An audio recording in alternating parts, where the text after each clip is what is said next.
Hello and welcome to the Oregon Fire Service Museum at the beautiful Powerland Heritage Park just north of Salem, Oregon. My name is Stephen Hodges and I have the pleasure of introducing these two wonderful fire apparatus that are going to be sold by the museum as a fundraiser for the Phase 2 of this wonderful place. Now, if you're familiar with the show Emergency, these might kind of look familiar, and that's because they were built to be in the spirit of the famous Squad 51 from the show, and also Engine 51 from the show. So in today's video, I'm going to be walking you through both of these vehicles, and if you're interested in buying them, they're going to be sold as a pair by the museum. Make sure and go to their social media page through Facebook or also their website and send them a message, and let's get this Phase 2 of our building project fundraised. Now let's start with this 1972 Ward LaFrance Ambassador. Now this engine started its life in Los Angeles County, where it served until the late 1990s when it was acquired by my friend Mike into his own personal collection. And what he wanted to do is he wanted to make it look like Engine 51 from the show Emergency. So if you look at a couple things here, it says, oh, kind of looks like the engine from the show Emergency. It's because that was his goal. However, he also made a couple of personalizations to things like the lights, to some of the symbology on the side of the vehicle. So if you're really into the show Emergency and you see a couple of anomalies, that's because those were his own custom things that he wanted to do for this.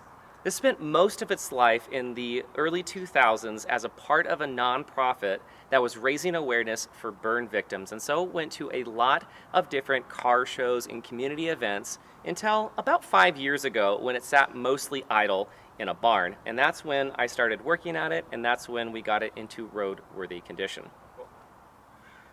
Now, included in the sale with these apparatus comes with a lot of stuff, and I really mean a lot of stuff. So you'll see in some of the shots, some of these different compartments that are open. There are hoses, there are hose fittings, there's everything that you need in order to take this to car shows if that's what you wanted to do as well. It includes things like wheel chocks and battery tenders, etc. There's just a lot of things that come with it. However, the thing that I really want to talk about right here is the pump situation.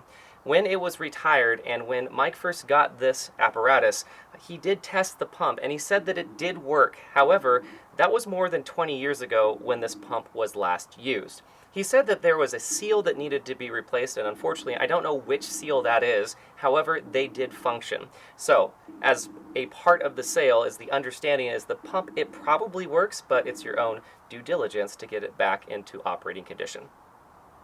Now, coming around the back, I wanted to point out just how much hose is included in the sale of this fire truck.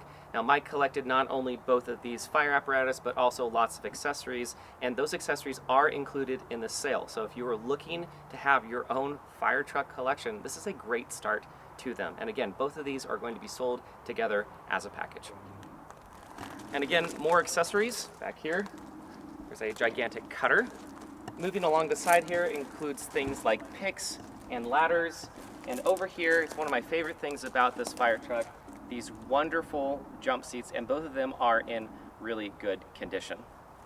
I also want to talk about the engine. This is a Cummins turbo diesel mated to a Allison transmission. It's the HT70 transmission that you do get to select the gear as you're driving, and we'll talk about that when we get into the interior. Let's go take a look at that. Now, welcome to the interior of the Ward LaFrance. There are 2 seats in here and a couple of accessories that match the Engine 51 motif that Mike wanted to have for this apparatus.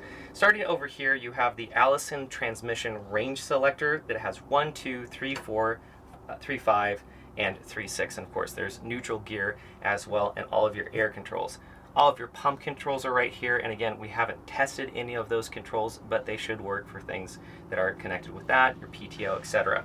You have both your air brake as well as a hand brake and a third braking system right here on the column. All of the instrumentation in this work with the exception of the speedometer. The speedometer does not work. However, at about 45 miles an hour, I can tell you this is a very, very happy vehicle. All of the other controls that are here, anything that has to do with the lights or the sirens, all of it works with the exception of the siren brake. So that siren will go on for quite a bit before it will stop. The rest of your lights work with the exception of one parking light that is down below on the right hand side. And this is our 1990 Dodge D350. Now it does look like Squad 51, although it is one generation newer than the one that was used in the show Emergency, and that was done because the previous owner wanted it to look like the Squad 51 from the show Emergency. And there's some minor variations, just like the Ward LaFrance that he made to this. A couple things about this is that it started its life in Lane County in the Lane County Road Department as a chassis, and it was purchased like that. And then the previous owner took the body of an ambulance and had a fire apparatus company chop it in half and pop it on the back. So this one also, just like the Ward, it runs really well. It is carbureted, and a couple of things like the air pump have been removed, and so it is very, very cold-blooded. However, if you're familiar with carbureted cars, it's going to be very familiar to you. Besides a little bit of cold starting that takes a little bit to get going, this runs really well. It is powered by a Dodge V8 and mated to an automatic transmission, and it goes down the road great. While I'm here, it should be noted that the one thing on this vehicle that I personally would replace before taking it really too far are the tires. The tires are quite old on this apparatus, but they're also pretty standard size, so they shouldn't cost a lot to be able to replace. So as you can see, this Squad 51 look-alike comes with a lot of accessories just like the Ward. There are several compartments just like these on the other side as well that are filled with more things. Some of them are period correct to maybe the 1980s or the 1970s, and some of them from the 90s. The idea about this is that if you want your own collection, there's a lot of stuff in here to get your own fire collection started. So there's a couple of air tanks that are in here, there's some cutting accessories, there's your own hydraulic pump, etc.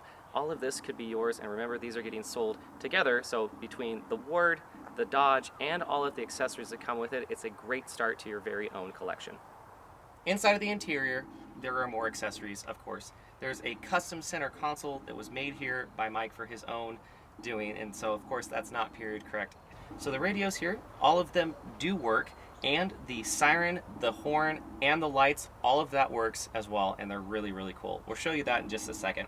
The rest of this interior looks basically like every single other 1990s Dodge product, and most of the accessories work here with the exception of the air conditioning. That does not work, and the maintenance light is on as well for unknown reasons.